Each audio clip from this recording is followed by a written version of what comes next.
ang pagtuong Katoliko. Ako si Sok Fernandez. Doon ay mayroong danon kay pangutana ni Dong Ryan. Maraming salamat, Brad Scoop, na balik ko sa inyong programa. Sa akong mga ibawaan, ang bunyag alang na namang sumadan ko na. Kay si Jesus mingon, tudluwayo na sila, una bunyagi. Ato ka na makita sa Marcos 16, versikulo 16. Busa, sayop kana ang pagbunyag sa mga bata. Ang gamiton sa bunyag sa ngalan ni Cristo, kana makita sa buhat 6, versikulo 48. Paagi sa bunyag, itusbaw sa tubig, dili biswis. Ikan sa Roma 6, versikulo 4. Ang akong pangutana, ang bunyag sa Katoliko ngadto sa mga bata, balido ba o dili? Salamat kay Dong Ryan sa mo may pangutana. Na dili angay bunyagan ng bata kadkura kay tudluan man una. Pero sulon man una. Pero na mas Biblia.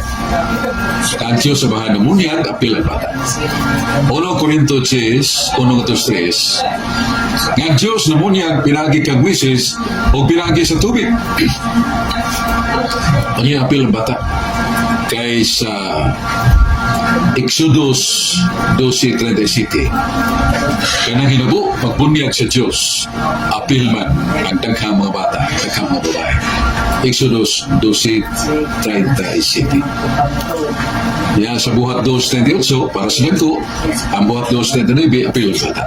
Kaningon San Pedro, na kining sa ara, sa bunyag, nilang alang kaninyong tagko na, alang usap sa kabataan. Kabataan sa Griego, tiknois, suckling baby or infants. Yang may tungkol sa ngalan, nga bunyagi sa ngalan ni Jesus. Dili man na buhi formula nga gitudlo sa Diyos sa bahan. Kaya sa Mateo 28:19, bunyagi sila sa ngalan sa bahan, sa anak, o sa Espiritu Santo. Trinitarian formula. Yan ay namunyag nga lamang sa ngalan ni Jesus, huwag makadawat sa Espiritu Santo ang taga Samaria. Kung nagyanto ni San Pedro, gisangkap ang pagbunyag o nakadawat na sila sa Espiritu Santo, dili sa ngalan lang ni Jesus. Kung dili di formula of baptism, mauni, bunyagi sila sa ngalan sa bahan, sa anak o Espiritu Santo.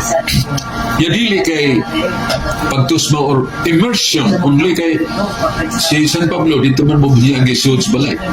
Dili man dito sa dagat.